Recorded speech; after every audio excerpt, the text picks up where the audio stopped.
What's up, you guys? Welcome to Jimbo's Slice Workshop. We got something cool from Hitachi here. It's actually now known as Metabo HPT, but this is one of the older stock models. This is their brushless blade right circular saw.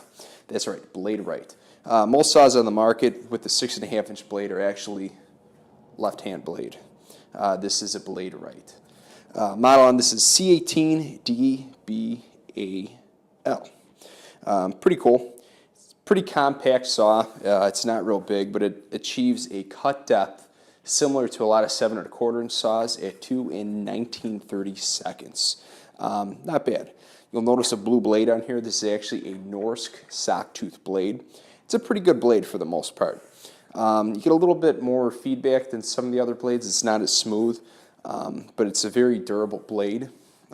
When you watch the rip test a little bit later, it was kind of an ad hoc rip test, not scientific at all. I'm sure the YouTube haters are just going to blast me for this one. But I did a quick cut with the Makita brushless 6.5-inch saw and a Milwaukee brushless 6.5-inch saw. And the thing about it is this actually ripped the furthest, but all the blades were different. I know, put the same blade and see how it goes. But in terms of power, I was actually surprised. I thought this was the weakest of the saws. It actually ripped the furthest. Part of that is to this battery pack you got here. That behemoth is actually a multi-volt pack, so it works on the 36-volt Metabo HPT tools. Is a 4 amp-hour pack, but on here it actually is an 8 amp-hour pack. You'll notice that it barely fits this saw, so if they ever go anything bigger on these packs, you're not going to get that full depth. The motor's pretty small on the back side here. You'll actually notice the blade wrench, just an Allen key over here. It has an ambidextrous blade locking, arbor lock here. Now to do a bevel, it's a little bit tricky. You have to unlatch this here, and you also have to unscrew this here. But the thing about it is sometimes this wing nut, if you loosen it, tends to kind of go all rogue on you. So you could actually get to a point where you tighten the back side and it's messed up. So always try to tighten the front side first if you can. It does come with a rip guide. It slides right in here. Slide it in, lock it to where you want it to be. Pretty cool. Bevels up to 45 degrees. Also, let's talk about the plunge, or I'm sorry, not the plunge, the depth. It's in metric. It's a huge party foul on my part. I can't convert that quickly, so I just kind of gotta eyeball it. Just kind of strange. The lever is also a little bit different. It's a piece of metal and it's got just a little knob on it. It works. I'll put it that way. It works. So overall, I do like the saw.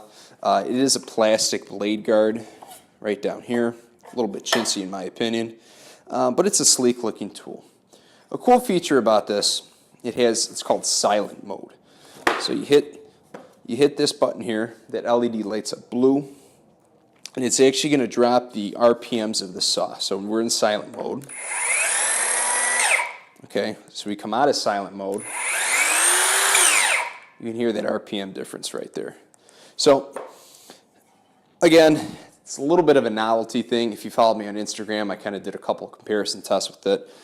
If you get yourself into a pinch where you have silent mode on and you go into a heavier material, that RPM is going to kick right back up to where you need it to be to achieve the cut. But when you cut through, it's going to go back down to that lower RPM. So if you're doing like smaller sheet goods and stuff like that, it's good. But the problem is the blade noise and the noise at the cut, it's not reduced that much. It's just the motor noise.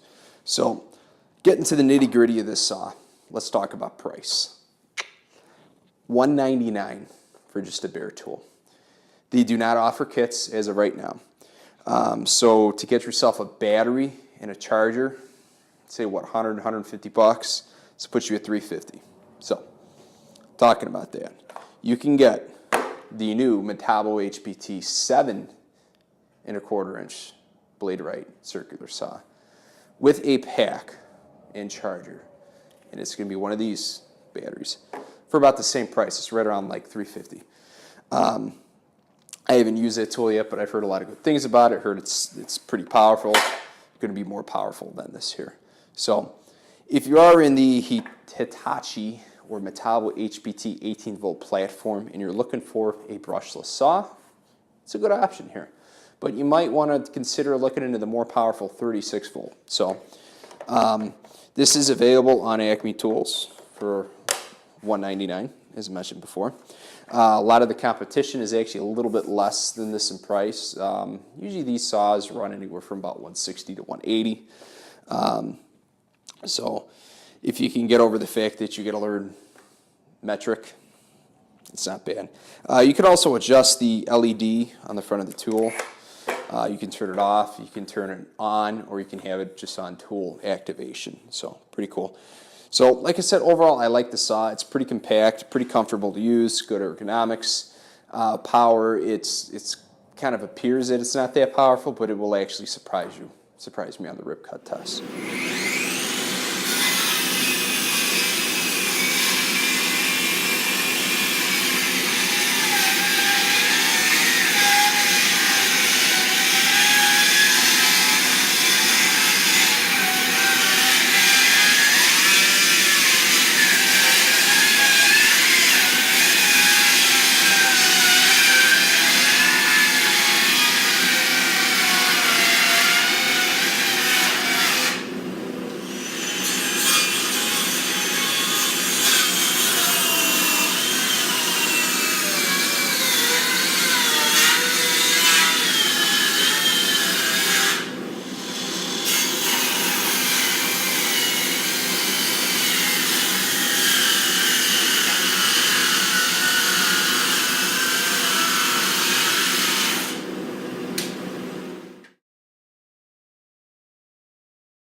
So that's all I got for you guys today.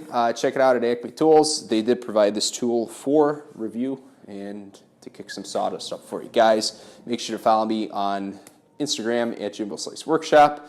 We got a lot of cool stuff that doesn't make it to YouTube. I know videos have been far and few between. I'm working on that. Life is busy, as always. So hopefully we'll have a couple more things coming a little more frequently. The website is under construction, so if you go on there, you're going to see some weird stuff. I'm not sure if we're going to continue with the website or if we're going to have some other collaborators on there.